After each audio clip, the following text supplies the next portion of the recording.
Let me ask you something specific about, being an experienced drum set player and pipe band drummer.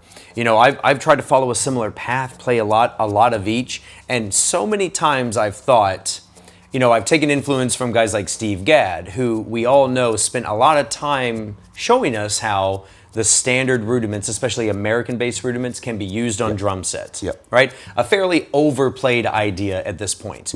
But I spent some time saying, okay, well, what about the Scottish rudiments? Can I phrase a Radimacue in a way that makes sense on the kit?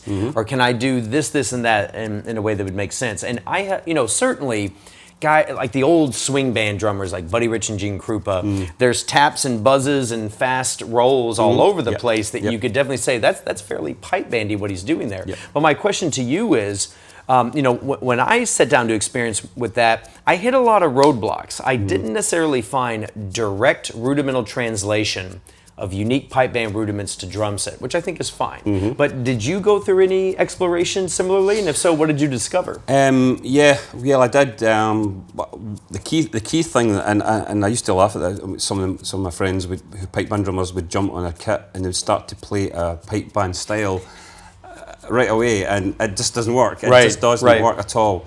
You have to have that internal switch when you go into the drum set and to change over to, right, I'm playing a drum set now, it's a different style, different technique.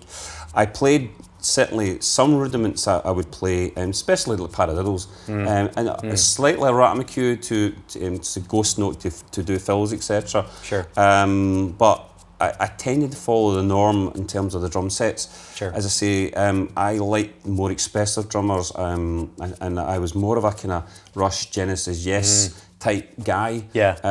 Who liked these guys who had really intelligent playing. And they thought a lot about each of the tunes and how they orchestrated the parts, etc. Rather than just playing the standard beat all the way through. I think you're saying that so well. It's not that they're great players; they're very thoughtful players, very sensitive players, regardless of how many notes there may be. It's very thoughtful, and you can feel and sense that in everything they do. To me, what I've always said to people, when I'm introducing them to pipe band drumming, what I say is, you don't have to be Allan Craig, but I promise you that if you learn a little bit of pipe band drumming, whatever you do is going to be better. Absolutely. I'm a better triangle player now because of pipe band drumming. If I go play in a Brazilian ensemble, I feel like the things I've learned in pipe bands helps me do that. It's not about the density of notes, but it is about the overall musicianship that this style demands. I think one of the things that pipe bands nowadays is the orchestration, how we orchestrate our pieces and how we feel. When we talked earlier on about how we feel about rhythm, etc. As a kit player, playing different genres of music, that's a lot about feel. And I've taken a lot of that concept into the pipe band environment as well, and put some more life and feel into the playing.